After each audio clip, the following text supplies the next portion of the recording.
안녕하세요. 사연을 부탁해입니다. 오늘의 사연을 소개하겠습니다. 결혼 전 청첩장을 주기 위해 한 식당에서 친구들을 만났습니다.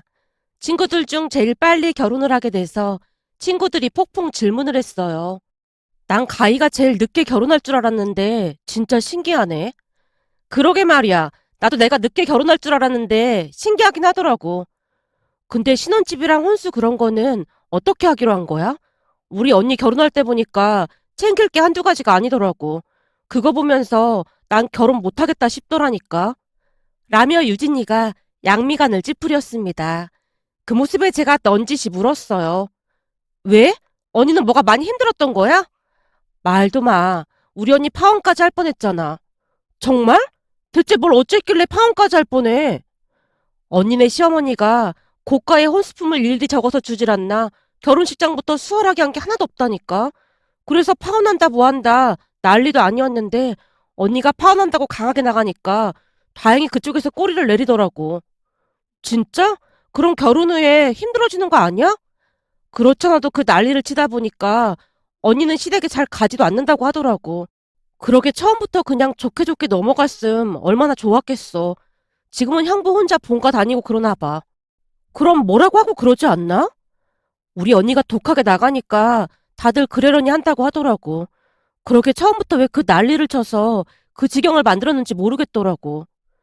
유진이가 언니 이야기를 자세히 하다가는 제게 다시 물었습니다. 네 얘기 물어본다는 게 또 내 얘기만 했네. 그나저나 니네 신혼집은 어떻게 하기로 한 거야? 요즘 집값이 어마어마해서 결혼할 엄두도 못 내는 사람들도 많다잖아. 전세로 알아본 거야? 아니, 전세는 아니고 나도 결혼 준비하면서 알게 됐는데 알고 봤더니 시부모님이 3층짜리 주택을 가지고 계셨더라고. 3층짜리 주택을? 서울이면 꽤 비싼 거 아니야? 가격은 나도 잘 몰라. 근데 시부모님이 그 건물 1층에 사시거든. 2, 3층은 전세를 줬었다는데 3층에 조금 있으면 계약 만기라고 우리 보고 들어와서 살라고 하시더라고. 그래서 거기 들어가서 살기로 했어. 제 말에 유진이가 부러운 듯 말했어요. 진짜? 그럼 완전 대박 아니야? 몇 평인데? 평수도 30평대라 사는데 불편함은 없겠더라고. 거기다 시부모님이 리모델링까지 다 해주신다고 하길래 들어가서 살기로 했어. 와, 그럼 돈이 엄청 많이 절약되겠네. 그렇지. 아무래도 집이 해결되니까 모든 게 수월하긴 하더라고. 제가 쑥스러운 듯 웃고 있었는데요. 친구들이 부러운 듯 다들 감탄하고 있었습니다. 하지만 친구 경미만이 불만과 질투가 가득한 얼굴을 하고 있었는데요. 곧 경미가 불만스레 입을 뗐습니다. 난 가히 네가 꽤 똑똑한 줄 알고 있었는데 이제 보니까 그런 것도 아닌 것 같네. 어? 그게 무슨 말이야? 생각을 해봐라. 1층이 시댁이고 니넨 3층에 사는 거라며. 그렇지. 근데 그게 무슨 문제라도 있다는 거야? 큰 문제가 있지. 시댁이랑은 무조건 멀리 살아야 한다는 말이 왜 있겠어? 그게 다 심각한 문제가 있다 보니까 그런 말이 있는 거야. 근데 뭐? 시댁이랑 한 건물에서 같이 산다고? 너 지금 엄청난 짓을 하고 있다는 거야. 차라리 둘이 대출을 받아서 따로 집을 얻는 게 100배, 1000배 나을걸? 경미가 한심하다는 듯이 바라보고 있었습니다. 그 모습에 제가 경미를 안심시키려 말을 꺼냈어요. 경미야, 걱정해줘서 고마운데 시부모님 두 분 다 좋은 분들이라 크게 신경 쓸 일 없을 거야. 만약 두 분이 이상하다는 생각이 들었음 나도 절대 그런 결정 안 했겠지. 이래서 네가 순진하다는 거야. 원래가 결혼 전에는 간도 쓸개도 다 빼줄 것처럼 하다가 결혼하면 그때부터 본색을 드러낸다니까. 세상에서 가장 믿지 말아야 할 사람들이 시부모라는 사람들이거든. 경미가 흥분까지 한 채 말하고 있었기에 제가 다시 달래야만 했습니다. 경미야, 걱정해줘서 정말 고마운데 그건 내가 알아서 할게. 그래, 가희가 어련히 알아서 잘하겠어. 서울의 30평대 집에 그것도 리모델링까지 싹 다 해주신다는데 나 같아도 들어가서 살겠다. 유진이가 부럽다는 듯 다시 말을 꺼냈지만 경미가 비웃듯 입을 열었습니다. 니들이 그래서 아직 멀었다는 거야. 결혼한 여자들이 시댁이 싫어서 시금치도 안 먹는다는 말이 괜히 있는 줄 알아? 난 분명히 경고했으니까 잘 선택해. 둘 다 철이 없어도 너무 없다니까. 라며 경미가 유진이와 저를 번갈아가며 바라봤습니다. 그 말에 유진이도 기분이 상했던 모양으로 경미에게 따져 물었어요. 그럼 너네 시댁은 멀리 떨어져 있나 보다. 당연하지. 우리 예비시댁은 저 멀리 섬에 있어서 배 타고 들어가야 하거든. 처음 만나던 날 예비신랑이 본가가 섬이라는 말에 완전 마음에 들어서 내가 더 들이댔잖아. 이런 조건의 남자를 찾기가 하늘의 별 따기거든. 뭐? 섬? 그럼 한 번 가려면 엄청 힘든 거 아니야? 그렇지. 그렇게 멀리 떨어져 있는데 1년에 몇 번이나 가겠냐? 거기다 비바람 불고 그러면 섬에 들어가지도 못하는 경우도 허다하대. 이런 대박이 어딨겠어. 그런 건가? 난 아무리 그래도 시댁이 섬이라고 하면 좀 불편할 것 같은데. 불편하긴 뭐가 불편해. 시댁이랑 같은 건물에 사는 거야말로 미친 짓이지. 내가 장담하건대 가히 너 말이야. 몇 달 살지도 못하고 산다 못 산다 그러고 있을 거다. 지금껏 내가 본 시어머니들은 아들 집이 자기 집인 것 마냥 시도 때도 없이 드나들고 난리도 아니거든. 니네 시어머니도 그러고 싶어서 니들 보고 거기 들어와서 살라고 하는 거야. 내가 딱 보니까 니네 시어머니도 보통 사람은 아닌 것 같다. 거기다 며느리감이 순진에 빠져서 그냥 헤헤거리니까 이거 뭐 그냥 날로 먹은 거나 다름없다고 생각할걸? 아마도 니네 집에 문지방이 닳도록 드나들면서 다 뒤지고 냉장고 검사에다 난리도 아닐걸? 그러니까 미리부터 각오하고 들어가. 마치 겪어보기라도 한 것 마냥 경미가 신나서 떠들어댔습니다. 다른 친구들은 다들 경미와 제 눈치만 보고 있었고요. 잠시 후 후식으로 커피까지 마시고 친구들과 헤어졌는데요. 유진이가 저를 따로 불러서 위로했습니다.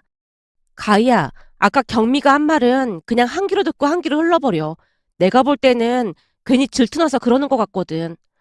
나도 그런 생각을 안 한 건 아닌데 그래도 듣고 나니까 조금 걱정이 되긴 해. 평소 거짓말을 잘 못하는 성격이었던지라 친하게 지내던 유진이에게 속내를 털어놨습니다. 우리 엄마가 그러는데 일어나지도 않은 일을 미리 걱정할 필요는 없대. 그리고 만약 그런 일이 일어나면 그때 가서 다시 생각해보면 되는 거래. 우리 엄마 수학 선생님인 거 너도 알고 있잖아. 우리 엄마는 분명한 통계 자료를 통해서 말하는 분이라 난 우리 엄마 말 완전 신뢰하거든. 그러니까 너도 너무 걱정할 필요 없어. 만약 니네 시어머니가 이상한 사람이라면 그때 가서 뭔가 방법을 찾으면 되잖아. 아까 우리 언니 얘기했잖아. 그렇게 해결하면 되는 거야. 진심을 다해 위로해주는 유진이 덕분에 마음이 편해졌답니다. 고마운 마음이 들어 유진이에게 감사 인사를 했어요. 유진아, 위로해줘서 정말 고마워. 고맙긴 뭐가 고마워. 난 그냥 너답지 않길래 말해준 것뿐이야. 그냥 평소 너답게 긍정적으로 생각하도록 노력해봐. 그게 네 매력인 건 잘 알고 있는 거지? 그런가? 난 잘 모르고 있었는걸? 지금까지 지켜본 내 친구 가희는 말이야. 항상 긍정적이고 배려심도 많은 친구야. 그러니까 어떤 어려움이 닥쳐도 다 이겨낼 거야. 뭐야, 내가 그렇게 대단한 사람이었단 말이야? 라며 유진이와 함께 한참 동안을 까르르 웃었답니다. 그렇게 집에 돌아간 뒤 엄마에게 장난스레 물었어요. 엄마, 한 건물에서 시부모님이랑 함께 살아야 하잖아. 근데 막 시집살이 시키고 그러면 어떡해? 뜬금없이 그런 건 왜 묻고 난리야? 아니, 오늘 친구들 만나고 왔는데 시부모님이랑 한 건물에 살 거라고 하니까 친구가 정신이 나갔다고 막 뭐라고 하길래. 정신 나갈 것도 많다. 요즘 집 하나 장만하기가 얼마나 힘든 세상인데 그런 소리를 하고 있어. 엄마도 시어머님 첫인상이 좀 차가워 보인다고 했잖아. 시어머님 매일같이 쫓아오려고 그러지 않을까 해서 그렇지. 네 시어머니 부동산 일 하느라 바쁘다고 하는데 쫓아 올라올 시간이 어딨다고 그래. 저번에 통화할 일이 있어서 전화했더니 일 말고도 운동이다 보다 사는 게 엄청 바쁘시던데 안사돈 보면서 나도 열심히 살아야겠다는 생각까지 들더라고. 하루를 참 알차게 보내시는 것 같아. 라며 엄마가 대수롭지 않다는 듯이 대답했습니다. 신경조차 쓰지 않는 엄마 모습에 다시 안심이 됐어요. 그러던 어느 날은 남편이 신혼집 이야기를 꺼냈습니다. 다음 주 정도면 리모델링 다 끝날 것 같다고 엄마가 같이 오라네. 벌써? 엄청 일찍 끝났네? 그러게, 엄마도 좀 놀라는 눈치더라고. 근데 우리랑 같은 건물에 살 생각에 엄청 좋아하시는 느낌이야. 본가에 들어가서 산다고 해줘서 가히 너한테 얼마나 고마운 줄 모르겠어. 한 집에 사는 것도 아닌데 뭐. 그래도 시부모님이랑 한 건물에서 같이 산다는 게 쉬운 일은 아니잖아. 암튼 다음 주 주말에 가보자. 그렇게 시간이 지나 신혼집에 가는 날이 되었는데요. 시댁으로 가자 시어머님이 신나서 말했어요. 가희가 벽지를 흰색으로 했으면 좋겠다고 했었잖니. 아주 탁월한 선택이었어. 해놓고 보니까 아주 예쁘더구나. 마음에 들 거야. 얼른 올라가 보자. 시어머님이 들뜬 표정으로 제 손을 잡아 끌었습니다. 그런데 신혼집 문을 열고 들어가다가 놀란 채 앞에 펼쳐진 광경을 바라보고만 있었는데요. 남편조차도 몰랐던 모양으로 시어머니께 물었어요. 엄마, 가전제품이랑 장롱도 새로 산 거야? 당연하지. 리모델링하면서 싹 다 세트로 맞춰봤는데 마음에 드니? 가희한테 물어보고 사려다가 깜짝 놀래켜주고 싶어서 심사숙고해서 고른 건데 마음에 들지 모르겠다. 라며 시어머님이 제 눈치를 살피고 있었는데요. 집안에는 가전제품과 장롱뿐만 아니라 식기, 세척기까지 모든 것이 세팅되어 있었습니다. 한마디로 바로 들어가서 살아도 전혀 문제될 게 없어 보였어요. 잠시 넋이 나간 채 두리번거리고 있자 시어머님이 다시 말을 이어갔습니다. 우리가 청소업체 불러서 청소도 다 해놔서 언제든지 들어와서 살아도 된다. 어때? 가희는 마음에 드니? 마음에 드는 정도가 아닌걸요? 너무 좋아 보여요. 나머지는 제가 혼수로 해오기로 했는데 이렇게 다 해주시면 제가 너무 죄송하잖아요. 죄송하긴 뭐가 죄송해. 우선 더 돌아보고 얘기하자. 근데 마음에 들긴 한 거지? 그럼요. 너무 마음에 들어요. 라는 제 말에 시어머님이 입가에 옅은 미소를 지었습니다. 잠시 후 직구경을 끝낸 뒤 한 식당에서 식사를 했는데 시어머님이 말을 꺼냈습니다. 요즘 젊은 사람들은 무조건 시댁이랑 멀리 살려고 한다는데 이렇게 어려운 결정해줘서 정말 고맙구나. 아니에요. 저희도 집 걱정 안 해도 되고 너무 좋은걸요? 근데 가전제품까지 다 사주시면 제가 너무 죄송하잖아요. 죄송할 게 뭐가 있어. 예뻐서 사주는 건데. 우리 서로 불편하지 않도록 노력하면서 잘 살았으면 좋겠구나. 시어머님이 진심 어린 표정으로 제 손을 꼭 잡아줬습니다. 그런 시어머님의 얼굴을 보며 큰 문제가 없을 것이라는 확신이 생겼는데요. 나름 회사 생활을 하며 느낀 것이 있었거든요. 배려라는 것은 하루아침에 만들어지는 게 아니라는 걸 깨달았으니까요.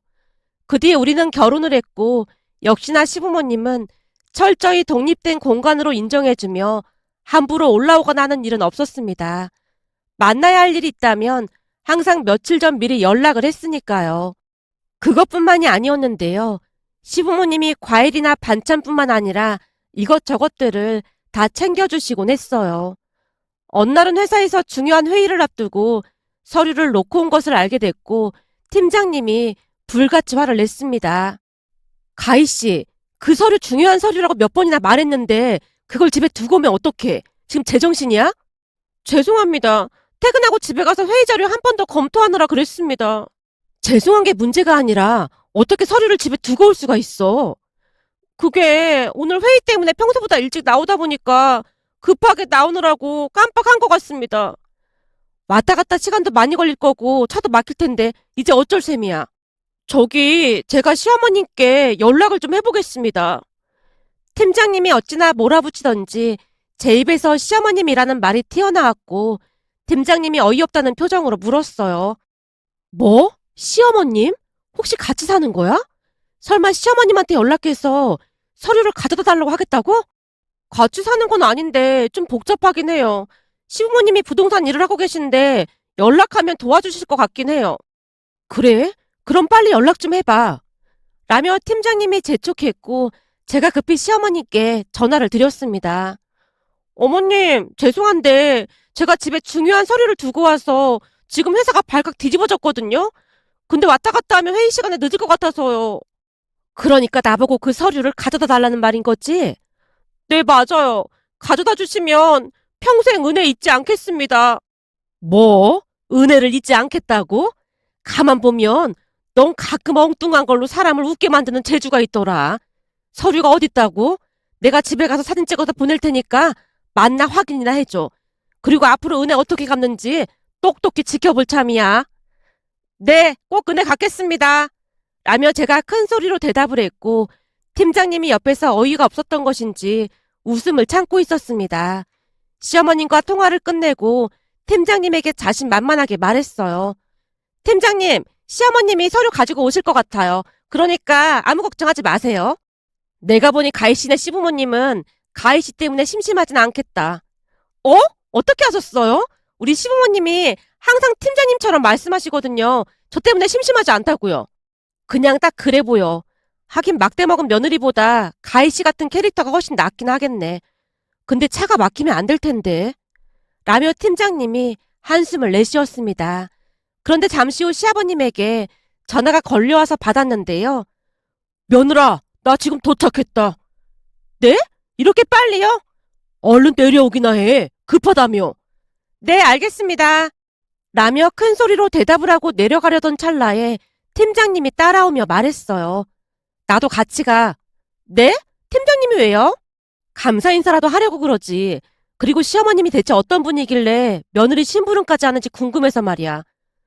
저기 그게 시아버님이 오셨는걸요? 뭐? 시아버님이? 우선 내려가 봐요. 근데 생각보다 엄청 빨리 도착하셨네요. 그제서야 한바탕 소동이 정리되는 기분이 들자 시부모님께 고마운 마음이 물결치기 시작했고 가벼운 발걸음으로 팀장님과 함께 1층으로 내려갔는데요. 내려가자마자 앞에서 누군가가 손을 번쩍 들고 뛰어왔어요. 며느라, 여기다 여기. 아버님!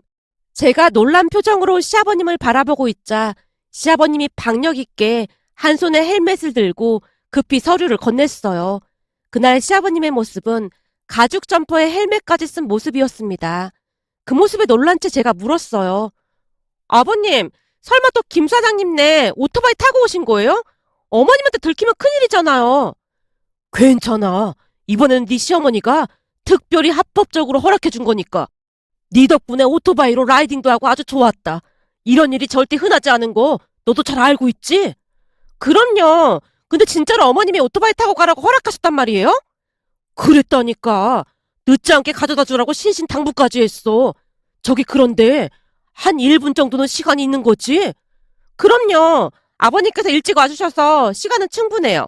아참, 여기 이분은 우리 팀장님이세요. 팀장님, 우리 시아버님이세요. 제가 소개를 해줬고 두 분이 쑥스럽게 인사를 했는데요. 인사가 끝나자마자 시아버님이 팀장님에게 부탁을 했어요. 팀장님, 초면에 신뢰가 될지 모르겠지만 사진 한 장만 부탁드려도 될까요? 네? 사진이요? 네. 그러니까 저기 오토바이 옆에서 며느리랑 인증샷을 찍어야 하거든요. 이 가죽 자켓이 오토바이 옆에 있어야 빛이 나서요. 아, 네. 당연히 찍어드려야죠. 라며 팀장님이 시아버님 휴대폰을 받아들었고 시아버님과 제가 오토바이 앞에서 손 하트를 만들며 사진을 찍었답니다. 사진 촬영이 끝나자마자 시아버님이 다시 헬멧을 쓰고는 말했어요. 며느라, 그럼 파이팅이다. 덕분에 오랜만에 행복했다. 라며 오토바이를 타고 멋들어지게 그곳을 빠져나갔습니다. 그 모습을 팀장님이 넋을 놓고 바라보다가 중얼거렸어요. 와, 그동안 가희 씨가 범상치 않다는 생각을 하긴 했는데 시댁도 어마어마하구나. 가죽 점퍼를 입고 오토바이를 타는 시아버지라 대단하다. 아, 어마어마한 건 아니고요. 사실 시아버님이 오토바이 타는 걸 엄청 좋아하시는데 전에 사고가 난 적이 있어서 오토바이 타면 시어머니께 엄청 혼나거든요. 저 오토바이도 시아버님이랑 친하게 지내시는 생갈비집 사장님 오토바이거든요. 저거 엄청 비싼 거라 두 분이 워낙 친해서 가끔 몰래 빌려 타시거든요. 사실 저도 뒤에 몇 번 타봤는데 완전 장난 아니에요. 라며 신나서 떠들어대고 있었는데요. 팀장님이 신기하다는 듯이 바라보고 있었습니다. 사실 한 건물에 살다 보니 시부모님과 자주 마주칠 수밖에 없었는데요. 어느 날은 시아버님이 어머니 몰래 오토바이를 타다가 저와 마주친 적이 있었습니다. 그날부터 안전운전과 비밀을 유지한다는 조건으로 가끔씩 뒤에 얻어타곤 했습니다. 암튼 그날 시부모님 덕분에 회의가 무사히 끝났고 퇴근 후 생갈비집에서 거하게 한턱 냈는데요. 생갈비집 사장님도 합석을 해서 즐거운 시간을 보냈습니다. 그 뒤에도 우리는 큰 불편함 없이 잘 지냈습니다. 그러던 중 놀랄만한 일도 있었는데요. 어느 날은 팀장님이 제게 진지한 표정으로 물었어요. 저기 가희 씨, 혹시 가희 씨 남편 말이야. 형이나 동생 있어? 아주버님이 계시긴 해요. 근데 그건 왜 물어보시는 거예요? 아주버님? 그럼 결혼했겠네? 팀장님이 급 실망한 표정으로 고개를 떨궜는데요. 제가 천진난만한 표정으로 대답했어요. 우리 아주버님 결혼 안 했는걸요? 팀장님처럼 일에 빠져 사느라 사귀는 사람도 없어서 시부모님 걱정이 이만저만이 아니에요. 그래? 결혼식 날 보니까 가희 씨 남편 얼굴도 잘생겼던데 아주버님도 잘생겼어? 그렇죠. 얼굴은 아주버님이 좀 더 남자답게 생기긴 했어요. 제 말에 팀장님이 침을 꼴깍 삼키며 다시 물었어요. 그래? 그럼 혹시 나이는 몇 살이야? 우리 남편보다 2살 많으니까 35살이에요. 그래? 내가 지금 33살이니까 나랑 완전 딱이네. 라며 팀장님이 신나서 외쳤습니다. 처음에는 팀장님의 말뜻을 제대로 이해하지 못했는데요. 알고 봤더니 소개팅을 해달라는 말이었습니다. 그날 시아버님을 보고 화목한 집안이라는 확신이 들었다네요. 내가 그동안 일만 하느라 결혼을 못한 것도 있는데 사실 눈을 씻고 찾아봐도 괜찮은 남자가 없더라고. 그래서 그냥 혼자 살아야지 싶었거든. 근데 그날 가희씨네 시아버님 보니까 이런 분들도 계시구나 싶더라니까. 그렇긴 해요. 우리 시부모님 완전 좋으세요. 그래서 말인데 그 아주버님 좀 소개해주면 안 될까? 너무나 뜻밖이라 조금 놀라기도 했지만 그동안 지켜본 결과 팀장님이 꽤 괜찮은 사람이라는 걸 잘 알고 있었기에 그날 퇴근하자마자 시부모님께 사실을 알렸는데요. 2분 다 좋아서 어쩔 줄을 몰라 했습니다. 그렇지 않아도 내내 결혼도 안 하고 있어서 걱정이었는데 아주 잘 됐네. 그날 봤더니 사진도 잘 찍어주고 사람이 참 괜찮아 보이더라고. 시아버님이 그날의 기억을 떠올리며 말했습니다. 얼마 뒤 팀장님과 아주버님이 소개팅을 했는데요. 나름 잘 만나고 있는 듯해 보였습니다. 그렇게 시간이 얼마나 지났을까요? 어느 날은 유진이 결혼 소식이 들려와서 친구들을 만나러 갔는데요. 그날 충격적인 사실을 들어야만 했습니다. 친구들과 식사를 하고 난 뒤 유진이와 단 둘이 남게 됐고 제가 물었어요. 경미는 안 온 거야? 임신했다고 부랴부랴 결혼하더니 얼굴 보기 힘드네. 그게 아니야. 지금 경미 난리 났어. 내가 경미한테 직접 들은 얘긴데 말이야. 라며 유진이가 경미 이야기를 해줬습니다. 유진이 말에 의하면 혼전 임신으로 급하게 결혼을 하게 된 경미가 혹독한 시집살이를 당하고 있다고 했어요. 그 말에 놀란 채 제가 물었습니다. 시집살이라니 시댁이 섬 어디라고 하지 않았어? 시댁이 워낙 멀리 떨어져 있어서 좋다고 했잖아. 그랬는데 시부모님이 장난이 아니래. 거기다 남편도 완전 시부모님 편이라 경미가 진짜 힘든가 봐. 근데 경미가 잔머리를 쓰다가 제대로 당했다는 생각도 들어. 잔머리? 무슨 잔머리? 그동안 경미가 회사 다니기 싫다고 노래를 불렀었잖아. 그랬지. 경미 꿈이 취직이었잖아. 그래 맞아. 근데 그 와중에 임신까지 해서 귀해다 싶었던 거지. 그래서 입덧도 심하고 의사가 유산기가 있어서 조심하라고 했다는 거짓말까지 하고 회사를 그만둔 모양이야. 진짜? 난 전혀 모르고 있었네. 경미가 자존심이 얼마나 센데 잘 살고 있는 너한테 그런 얘기를 하겠냐? 암튼 회사를 그만뒀다는데 그 뒤에 지옥이 기다리고 있었던 거지. 지옥이라니? 그게 시댁이 무슨 섬이라고 했잖아. 그만두자마자 시어머니가 내려와서 살림을 배우라고 했대. 뭐? 섬으로 들어가서? 그랬다니까. 처음에는 몸이 힘들어서 못 간다고 하니까 며칠 뒤 시어머니가 짐까지 바리바리 싸서 올라왔더란다. 올라와서는 시아버지 혼자 있는데 걱정이라고 울고불고 난리를 쳐서 남편이 경미를 쥐잡듯 한 모양이야. 우와, 그 TV에서만 보던 그런 시어머니가 진짜 있었던 거구나? 당연하지. 암튼 두 모자 성화에 못 이겼어. 경미 지금 그 섬에 가 있어. 뭐? 섬으로 갔단 말이야? 그럼 남편은? 남편은 혼자 신혼집에 있지. 알고 봤더니 섬으로 보내놓고 남편은 내내 게임하고 아주 신난 것 같다고 하더라고. 그럼 언제 올라오는데? 병원도 다녀야 하고 그렇잖아. 병원은 배 타고 나가면 쉬네? 그런 곳이 있긴 하대. 우선은 살림 배울 때까지 있으라고 했다는데 어떻게 될지는 나도 잘 모르지. 통화하면서 완전 펑펑 울고 있었는데 시어머니가 소리 질러서 끊겼어. 와 진짜? 그리고 어떻게 살아? 내가 보기엔 벌 받은 거 아닌가 싶어. 나도 내막은 잘 모르지만 경미가 하도 장꾀를 부리니까 시어머니가 그러는 거 아닐까? 경미 결혼식 날 시어머니 뒷담화하다 걸린 거 너도 봤잖아. 맞아. 나한테도 섬 노인네라고 막 함부로 말하긴 하더라고. 내가 보기엔 그동안 경미가 한 걸 그대로 돌려받고 있는 것 같아. 너한테도 얼마 못 가서 이혼할 거라고 얼마나 비아냥거렸냐? 하긴 그런 소리 들을 때마다 기분이 안 좋긴 했어. 근데 넌 시부모님이 완전 잘해주신다며? 잘해주다 뿐이야? 반찬도 다 해다 주시고 과일 같은 것도 다 사주셔서 돈 쓸 일이 별로 없어서 거진 다 적금 들어가서 꽤 많이 모았어. 나도 그런 시부모님이라면 그냥 한 집에서도 살 수 있겠다. 그렇잖아도 우리 아주버님도 곧 결혼하는데 2층에서 살 것 같아. 와, 진짜 대박이네. 그때 네가 소개해준 그 팀장이랑 잘 된 거야? 어, 팀장님이 우리 시아버님 보고 멋지다면서 아주버님 소개해달라고 해서 내가 소개해줬다고 했잖아? 둘이 완전 잘 돼서 결혼할 것 같아. 제 말에 유진이가 대단하다는 말을 몇 번이나 했답니다. 그대 아주버님과 형님은 결혼을 했고 2층에서 잘 살고 있습니다. 형님도 좋은 분이라 큰 문제 없이 잘 지내고 있어요. 아주버님을 소개해준 것에 대해 형님이 항상 고마워하고 있거든요. 그러던 중 유진이에게 경미 소식을 다시 듣게 됐는데요. 경미가 출산한 지 꽤 됐는데 연락이 없길래 내가 연락해봤거든? 그랬더니 시어머니가 수시로 올라와서 몇 주씩 있다 간다나 봐. 그래서 스트레스 받아서 미치겠다고 하더라고. 말로만 들어도 너무 무섭다. 그니까 사람이 착하게 살아야 한다니까. 내가 볼 때 저러다 이혼한다고 하지 않을까 싶어.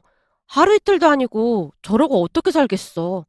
라며 유진이가 전화를 끊었습니다. 그 말을 듣는데 제가 결혼한 뒤 뒤에서 친구들에게 제 악담을 하고 다닌 게 떠올랐어요. 가희 말이야. 1년 안에 이혼한다의 한 표다. 쟤 완전 미쳤다니까. 이래서 지 팔자 지가 꼰다는 말이 있는 거야. 라는 말을 허구한 날 하고 다녔으니까요. 유진이와 통화를 하며 경미가 생각이 나서 씁쓸한 마음을 감출 수가 없었답니다. 이런저런 일들을 겪다 보니 마음 따뜻한 시댁 가족들에게 감사하다는 말을 전하고 싶어 이렇게 글 남겨봅니다. 오늘의 사연은 여기까지였습니다. 즐겁게 보셨다면 구독, 좋아요 부탁드립니다. 고맙습니다.